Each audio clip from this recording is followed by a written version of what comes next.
Hello everyone, welcome to लच फिशियस। दोस्तों, आप सभी लोग जो है आजकल ईडी का नाम खूब सुन रहे होंगे। ईडी ईडी ईडी एकदम से कोहराम मचा के रख दिया है। ठीक है, तो चलिए जो है इसके बारे में थोड़ा सा देख लेते हैं कि आखिर ईडी होता क्या है और जो है ये किस तरह से कार्य करता है। ठीक है, ये आपके जीएस पेपर थर्ड में इंटरनल सिक्योरिटी का जो है पार्ट है। इंटरनल सिक्योरिटी में जो है इससे रिलेटेड क्वेश्चन पूछे जा सकते हैं। ठीक है, तो चलिए देखते हैं। देखिए, ईडी को जो है हिंदी में प्रवर्तन निदेशालय बोलते हैं, यानी कि जो है इन्फोर्समेंट डायरेक्टरेट। ठीक है, इंग्लिश में इन्फोर्समेंट डायरेक्टरेट बोलते हैं। इसी को शॉर्ट फॉर्म में ईडी कहा जाता है। तो अब देखते हैं ईडी का कार्य क्या है।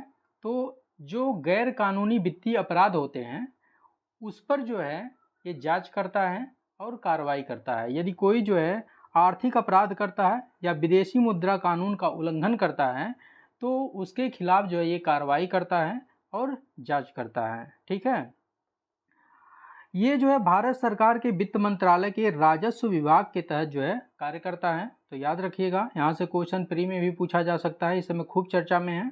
ठीक है, तो याद रखिएगा, भारत सरकार के वित्त मंत्रालय के तहत राजस्व विभाग यानी कि जो है रेवेन्यू डिपार्टमेंट के अंतर्गत जो है कार्य करता है। इसका हेडक्वार्टर जो है नई दिल्ली में है और इसकी स्थापना 1956 में प्रवर्तन इकाई यानी कि जो है इन्फोर्समेंट यूनिट के रूप में की गई थी। ठीक है, लेकिन जो है 1957 में एक वर्ष बाद इसका नाम बदल करके डायरेक्टरेट ऑफ इन्फोर्समेंट यानी कि जो है ईडी कर दिया गया। इन्फोर्समेंट डायरेक्टरेट जो है रख दिया गया।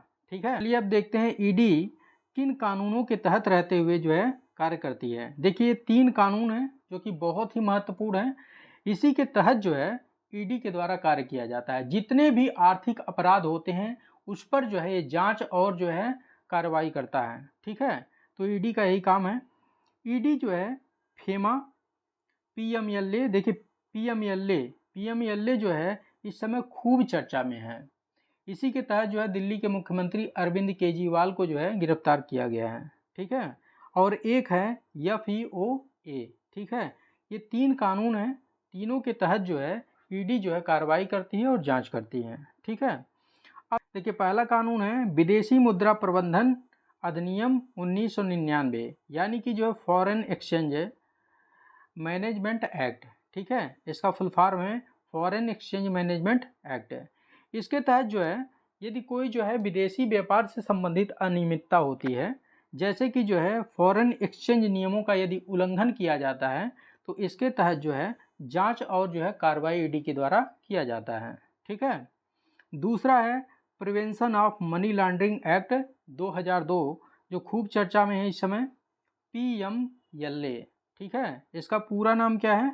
Prevention of money laundering act 2002 में जो है इसे अधिनियमित किया गया था। ठीक है, ये जो है मनी लॉन्ड्रिंग रोकने के लिए जो है बनाया गया था।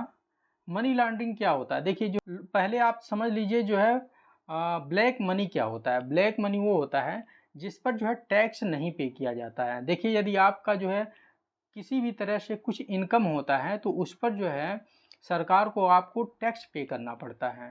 ठीक है, यदि आप टैक्स नहीं पे करते हैं और उस टैक्स को किसी भी तरह से आप बचा लेते हैं, चोरी कर लेते हैं, तो आपका वो जो मनी है वो ब्लैक मनी में कंसीडर किया जाता है। ठीक है, वो ब्लैक मनी यानी कि जो है काला धन माना जाता है, क्योंकि आपने जो है टैक्स उस पर पे नहीं किया है। ठीक है, तो उसी जो ब्लैक मनी है उसी को जो है वाइट मनी में कन्वर्ट करने के लिए मनी लॉन्ड्रिंग शब्द आता है।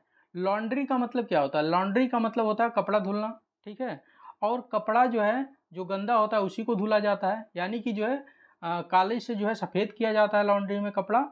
और यहाँ पर जो है मनी लॉन्ड्रिंग, ठीक, लॉन्ड्रिंग का मतलब हो गया जो ब्लैक मनी है उसको वाइट मनी में जो है कन्वर्ट करना। ठीक है, किसी भी तरह से किसी भी जो है गैर कानूनी तरीके से जो है ब्लैक मनी को वाइट मनी में कन्वर्ट करना क्या कहलाता है? मनी लॉन्ड्रिंग कहलाता है। ठीक है, तो इसको जो है रोकने के लिए ईडी के द्वारा जो है इस पर जो है कार्रवाई की जाती है। किस एक्ट के द्वारा? तो prevention of money laundering act 2002 के तहत जो है इसको रोकने के लिए जो है वो कटिबद्ध है। ठीक है, अब बात करते हैं कि ईडी जो है क्या क्या कार्रवाई कर सकती है।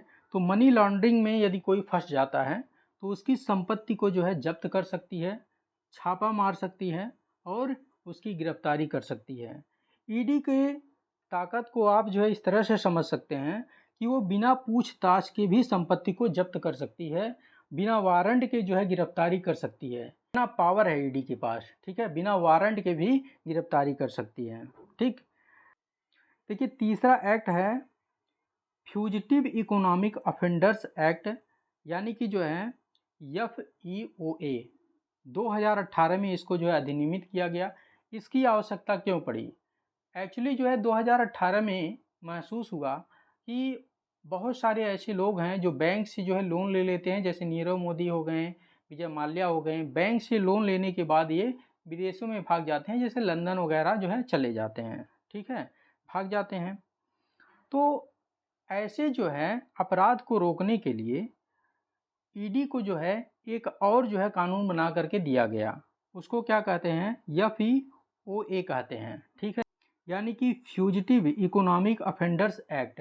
ठीक, इसके तहत ईडी आर्थिक अपराध करके भारत से भागने वाले लोगों पर जो है नियंत्रण स्थापित करती है, उनको जो है भागने से रोकती है, उन पर जांच करती है और उनके विरुद्ध जो है कार्रवाई करती है। ठीक है, तो ये जो है ईडी से संबंधित पूरा जो है जानकारी है। इसको आप जो है नोट डाउन भी कर सकते हैं, क्योंकि ये एग्ज़ाम के पॉइंट ऑफ व्यू से बहुत ही इम्पोर्टेंट है। ठीक है, तो चलिए मिलते हैं नेक्स्ट वीडियो में, तब तक के लिए जय हिंद जय भारत।